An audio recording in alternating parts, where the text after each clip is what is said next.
I and all those that I represent benefited from his love and his warmth, both during his time practicing medicine in Seattle and through his brilliant daughter and my staffer, our family member here on the Judiciary Committee, Elise Phillips. My heart goes out to all of the families of the 4 people that were killed in the community in Tulsa that still grieves. This is not an isolated incident. The people that are in this room are proof of that. And they are populated in districts across this country. And in the aftermath of these shootings, in the aftermath of the children who have to be identified by DNA in Uvalde, in the aftermath of Parkland, of every single mass shooting event that has happened, we feel rage. We feel rage because we're not prioritizing the lives of people, our right to live.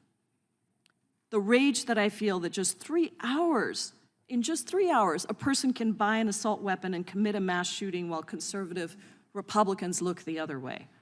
Today, I dare my Republican colleagues to stop looking away. Stop ignoring the tragedy that is faced by people across this country. Stop ignoring the tragedy of your own constituents who have lost loved ones and family members in shootings with assault weapons. Stop ignoring the shooting in Clackamas, Oregon in 2012 that killed 2 people with an AR-15. The shooting with an assault weapon in Dayton in 2019 that killed 9 people and injured 17. The shooting in Marathon County, Wisconsin in 2017 with an assault weapon that killed 4 people. These are all in Republican colleagues' districts. It is our duty to stop these killings. And the assault weapons ban will prevent mass shootings like the ones that our districts, our friends, our families have faced by prohibiting the possession, the manufacture, the transfer, or the sale of assault weapons. And it is shameful to resist or even hesitate to take action to stop the use of these weapons of war in mass shootings of civilians. So for every person who says, I have a right to defend, I say to you, we have a right to live. And your right to defend with a weapon of war does not obliterate our right to live. That is the core of why we must pass this bill. And I thank my colleague, Mr. Cicilline, for all of his work on this. I yield back, Mr. Chairman. Gentlelady yields back. For what purposes Mr. Steube seek recognition? Move to strike the last word, Mr. Chair. Gentleman is recognized. Thank you, Mr. Chairman. And I would yield to a member on the Democratic side that served in a combat area designated zone and deployment of our country. Anybody in the Democratic side? Mr. Steube, what's the purpose of the question? My father, no, let me finish. Let me finish. Because I'm going to make a point and you're taking my time. So I will yield to any member who because I'm offended at your suggestion that somehow if we've not served in a combat zone that we don't care about protecting the lives of our constituents. Has nothing to do about how you to me. And for our family members who have lost blood, they should be respected. Reclaiming my time. So, Mr. Chairman, I'd like 40 seconds I've seen my constituents die in battle. It's Mr. Steube's time.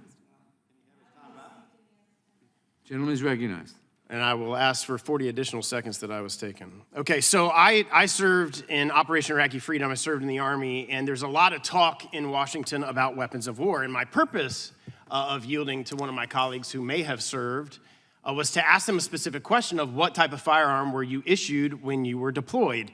And the answer to that question is a true what would be defined as a weapon actually used in war, has a selector switch on it for fully automatic, 3-round burst, and semi-automatic. So when I deployed in 2006 in Operation Iraqi Freedom, we were issued M4s in the United States Army. Those M4s had a selector switch on them. Those selector switch allow you to have fully automatic, 3-round burst, or semi-automatic. Those firearms are not allowed for purchase in the United States today. So this cascading of weapons of war, what I was issued, and again, I would ask any person that served in a deployed environment, you are issued weapons that allow for fully automatic and 3-round bursts. That is not available for purchase in the United States, and that is not what the Democrats are attempting to ban today because that's already banned.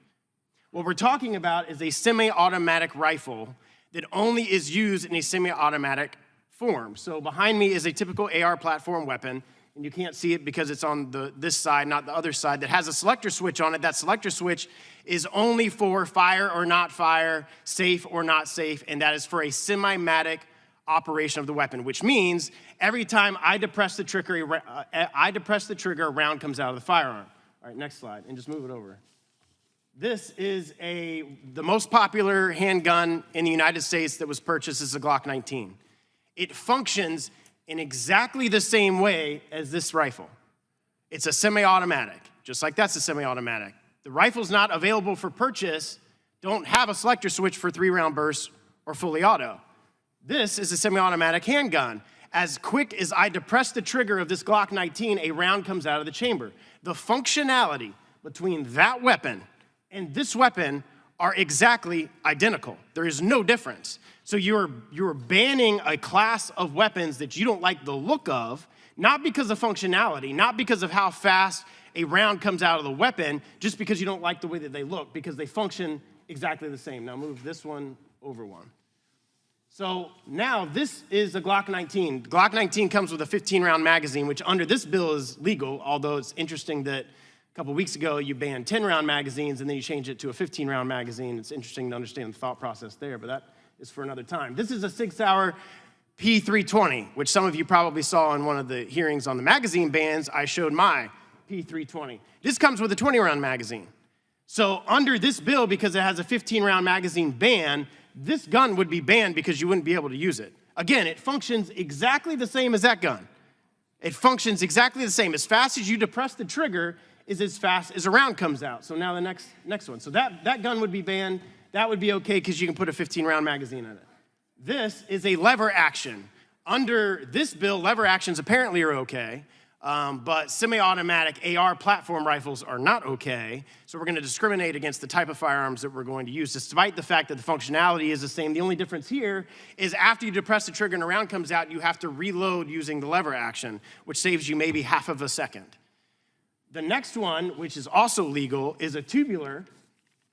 This is a tubular 22, which, again, and Mr. Massey did a good job of highlighting how ridiculous the calibers of the bullets are.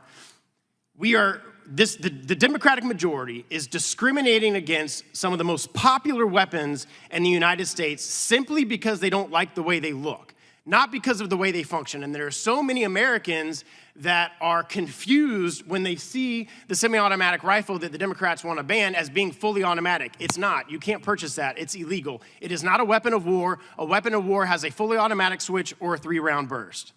I yield back the remainder of my time.